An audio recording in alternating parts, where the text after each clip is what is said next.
शहाब बहुत नेक दिल और हमदर्द फौजी जवान था। एक मर्तबा वो छुट्टियां गुजारने अपने गांव जा रहा था। रास्ते में एक जंगल था। वो जंगल से गुजर रहा था कि अचानक इसकी नज़र एक कांटेदार झाड़ी पर पड़ी जो जोर जोर से हल रही थी। वो अपने घोड़े से आतर गया और तलवार निकाल कर ललकारा, कौन है वहां, सामने आओ वरना मैं टुकड़े टुकड़े कर दूंगा। कोई जवाब नहीं आया तो उसने फिर अपने अल्फाज दोहराए और दूसरी तरफ से घूम कर झाड़ी के सामने आ गया। झाड़ी में एक बंदर था जो बारी तरह से कांटों में अलिफालजे कर फंसा हुआ था और वहां से निकलने की कोशिश कर रहा था। बंदर ने जब एक इंसान को देखा तो सहम कर खामोश हो गया और डर कर अपनी आंखें बंद कर लें। शहाब ने अपनी तलवार से झाड़ियां काटना शुरू करें और वो बंदर तक पहुंच गया। इसने बंदर को वहां से निकाल लिया। बंदर अब भी डरा हुआ था। शहाब ने अपने थैले में से कुछ जड़ी बूटियां निकालकर और उनका लेप बनाकर बंदर के जख्मों पर लगाया और इसे छोड़कर आगे रवाना हो गया। वो कुछ दूर ही चला था कि पीछे से आवाज आई, रुको मेहरबान। उसने पलट कर पीछे देखा तो वही बंदर पीछे आ रहा था जिसकी इसने जान बचाई थी। बंदर बोला, मैं तुम्हारा एहसानमंद हूं। मैं समझा कि तुम कोई जालिम शिकारी हो, लेकिन तुम एक रहमदिल इंसान हो। अब मैं तुम्हारे साथ रहूंगा और तुम्हारे सारे काम किया करूंगा। शहाब ने कहा, तुम्हारा और मेरा साथ मुमकिन नहीं। मैं एक फौजी हूं, छठी पे अपने गांव जा रहा हूं। तुम्हारे लिए बेहतर है कि तुम इस जंगल में आज़ादी से रहो। मगर बंदर न माना और शहाब के पीछे चलने लगा। बंदर में अजीब आदत थी कि वो सुकून से नहीं बैठता था और चाहता था कि हर वक्त अपने मोहसिन की खिदमत में लगा रहे। शहाब उसे मुख्तलिफ बहानों से टालता रहा। आखिर वो अपने गांव पहुंच गया। शहाब की माँ अपने बेटे को देखकर बहुत खुश हुई और इसे गिले लगाकर बोली, बहुत दिनों बाद आए हो, अब जल्दी नहीं जाने दूंगी और खूब खुला पला कर अफजल हलवाई के लड़के की तरह मोटा कर दूंगी।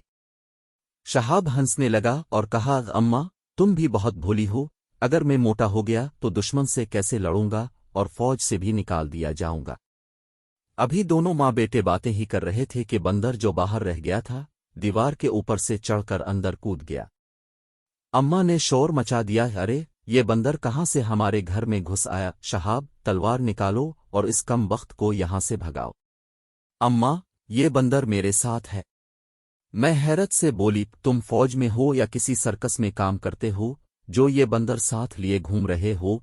तुम्हारे बाप दादा फौजी थे और उन्होंने अपनी जानें मुल्क के लिए कुर्बान कर दी और तुम मदारी बन गए। शहाब ने पूरी बात अम्मा को बताई कि किस तरह ये बंदर उसके साथ आ गया। माँ ने कहा, खैर ये तो तुमने अच्छा काम किया, अब तुम आराम करो, मैं तुम्हारे लिए पराठे बनाती हूँ। बंदर भी दीवार से आतर कर शहाब के पास आ गया और बोला, मुझे कोई काम बताओ, मैं तुम्हारी खिदमत किए बगैर नहीं रह सकता। शहाब ने इससे जान छुड़ाने के लिए कहा, जाओ, अच्छा मेरे लिए फल ले आओ। बंदर दीवार फांद कर बाहर निकल गया।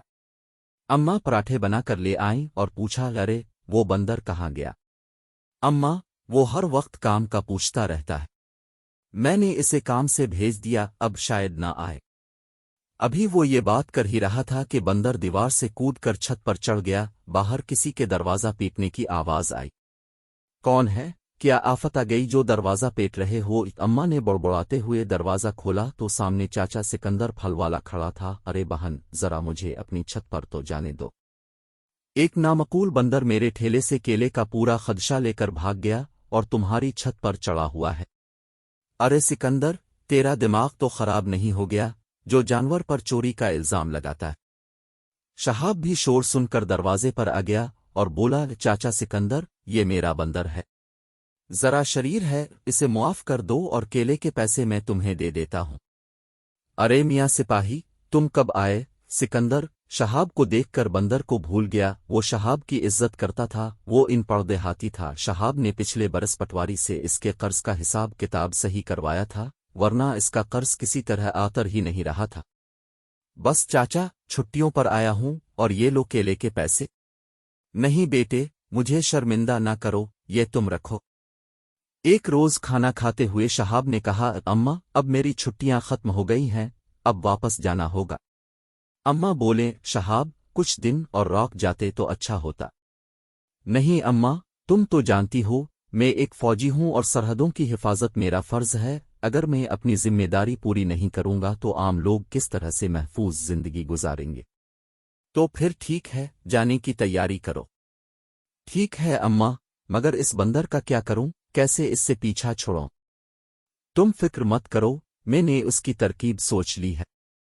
تم اسے یہاں سے اپنے ساتھ لے جاؤ اور وہیں چھوڑ دینا جہاں تمہیں یہ ملا تھا۔ میں تمہیں پانی کا ایک برتن دوں گی، وہاں پہنچ کر کھانے کے بہانے تم اسے جنگل سے اس برتن میں پانی لانے کو بھیجنا۔ برتن میں پانی بھرے گا ہی نہیں، اور اتنے میں تمہیں وہاں سے نکلنے کا موقع مل جائے گا۔ یہ سن کر شہاب بہت خوش ہو گیا۔ اگلے دن شہاب اماں سے رخصت ہوا اور بندر کو ساتھ لے کر واپس چھاؤنی چل دیا۔ راستے میں وہ جنگل آ گیا جہاں بندر پہلی دفعہ ملا تھا۔ شہاب نے اماں کی ہدایت پر عمل کیا، تھیلے سے کھانا نکالا اور بندر کو برتن تھما کر جلد پانی لانے کو کہا۔ بندر نے برتن الفاٹے الف اور پانی بھرنے چلا گیا۔ برتن میں باریک باریک سوراخ تھے۔ بندر میاں پانی بھرتے کے بھرتے رہ گئے اور شہاب